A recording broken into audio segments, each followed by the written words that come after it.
El fastuoso viaje de la reina de Saba.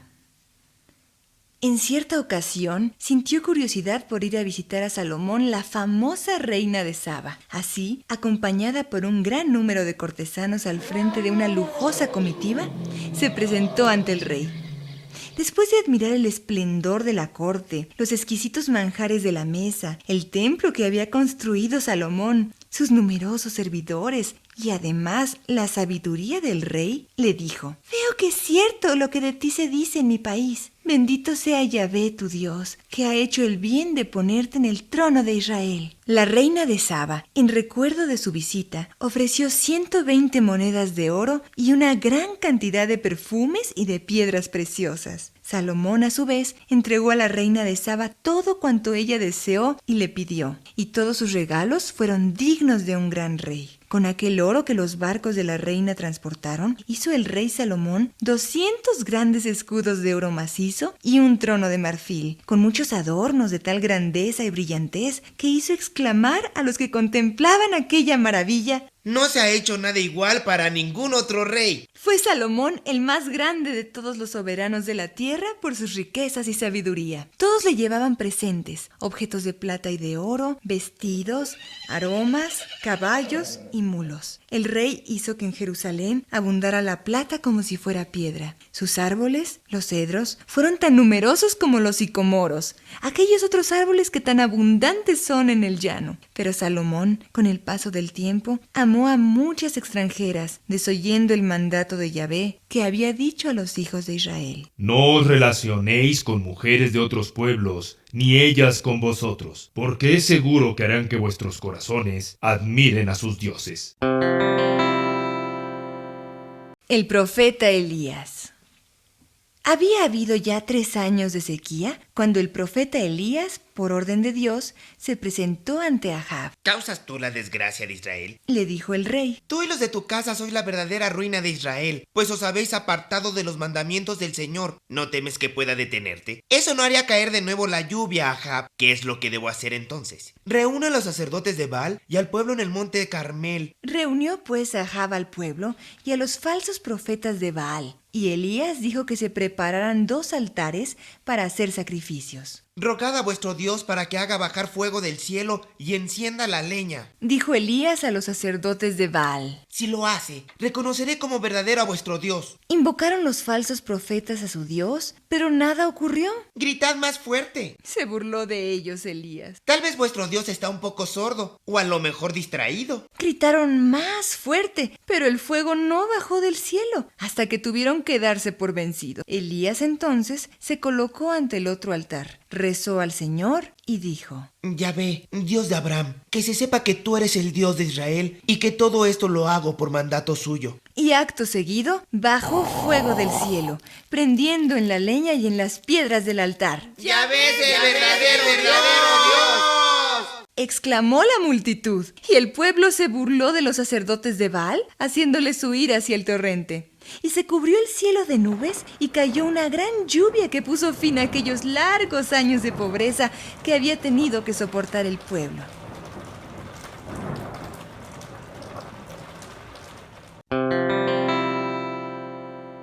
El carro de fuego.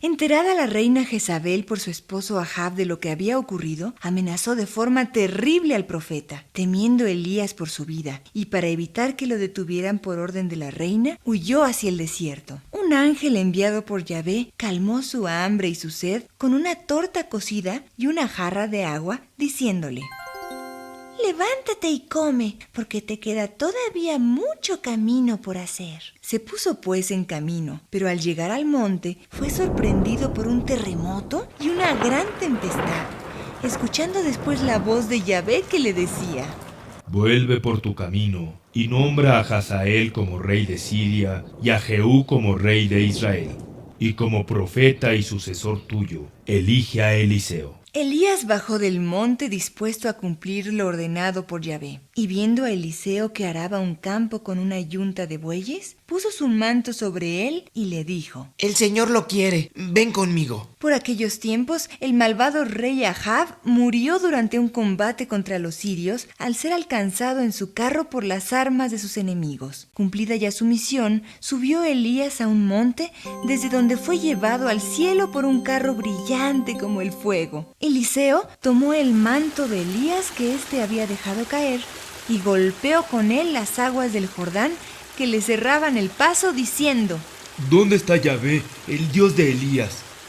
Y las aguas se abrieron de un lado y de otro, pudiendo cruzar Eliseo hasta llegar a la otra orilla. El espíritu de Elías protege a Eliseo. Exclamaron admirados los que vieron aquel prodigio, y saliéndole al encuentro, se arrodillaron ante él. La paciencia de Job.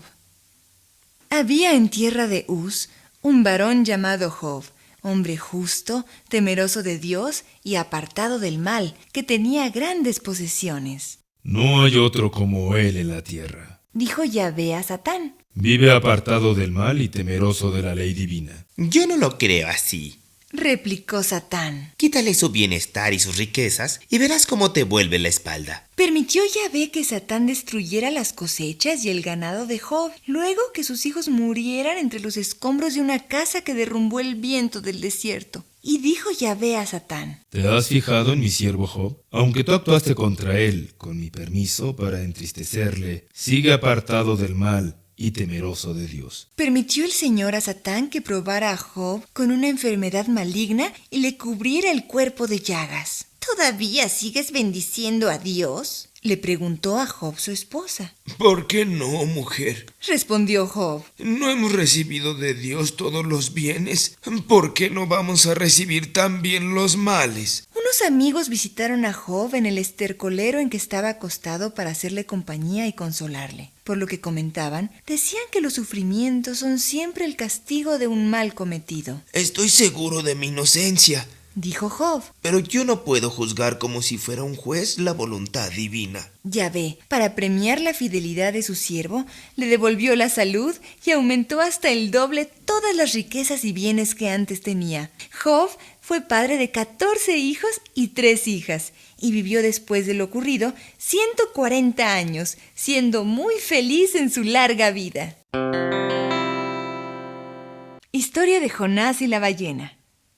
Durante el cautiverio de los israelitas en Babilonia, muchos profetas anunciaron a los hijos de Israel su futura liberación. Uno de ellos fue Jonás, a quien dijo Yahvé: Ve a Nínive, la ciudad grande, y anuncia a sus habitantes que su maldad me preocupa. Pero Jonás tuvo miedo de enfrentarse a las gentes de Nínive, pues obraban mal y adoraban a falsos dioses. Desoyendo al Señor, se embarcó en una nave que se dirigía a Tarsis. Estando la embarcación en alta mar, Yahvé levantó una violenta tempestad.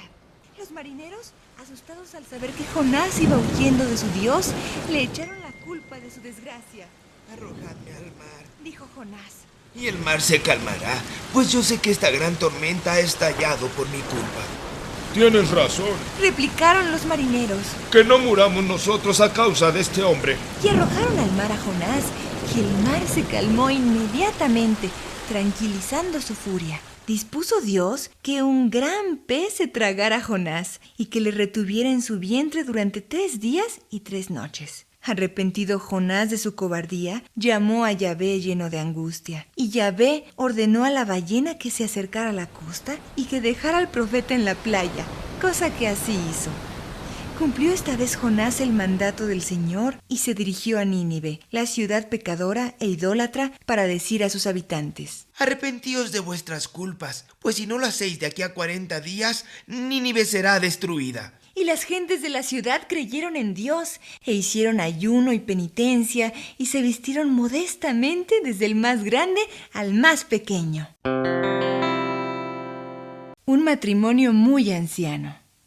Después de la conquista de Jerusalén por las legiones de Pompeyo, la que había sido tierra prometida para los judíos, se convirtió en una provincia romana. Los hijos de Israel, sin fuerzas para rebelarse contra los nuevos invasores, pusieron todas sus esperanzas en el Mesías que había de liberarles, según anunciaban los profetas. Herodes el Grande, que gobernaba en nombre de Roma, era tan odiado por su manera de mandar como lo era el mismo gobernador enviado por César Augusto. En aquellos tiempos, un buen sacerdote llamado Zacarías fue visitado por un ángel del Señor, que después de saludarlo le dijo: Tu esposa Isabel tendrá un hijo y le llamarás Juan. ¿Cómo puede ser eso?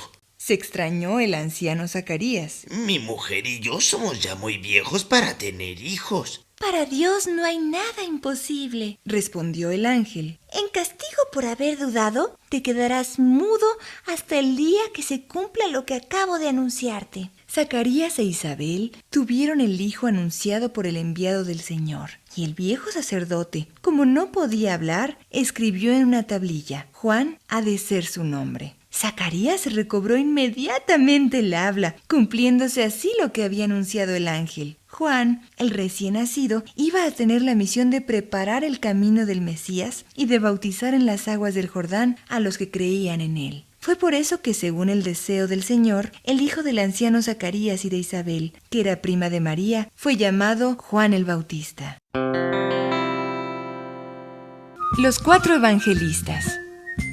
Las historias que se han explicado hasta aquí se hallan en la Sagrada Biblia, o Libro de los Libros, inspirada por Dios, y constituyen su primera parte, conocida por Antiguo Testamento. La segunda parte de esta famosa obra es el Nuevo Testamento, y en ella se nos explica la vida de Jesús. Muchos de los hechos se han conocido porque desde un principio unos los explicaban a otros, hasta que años más tarde 4 autores llamados evangelistas los recogieron por escrito. Ellos van a ser, pues, como unos historiadores de lo que vamos a leer a continuación sobre la vida de Jesús. Estos 4 evangelistas se representan por símbolos. Así, San Mateo es un ángel y en ocasiones un hombre. Un león identifica a San Marcos, la figura de un toro corresponde a San Lucas y San Juan toma la forma de un águila.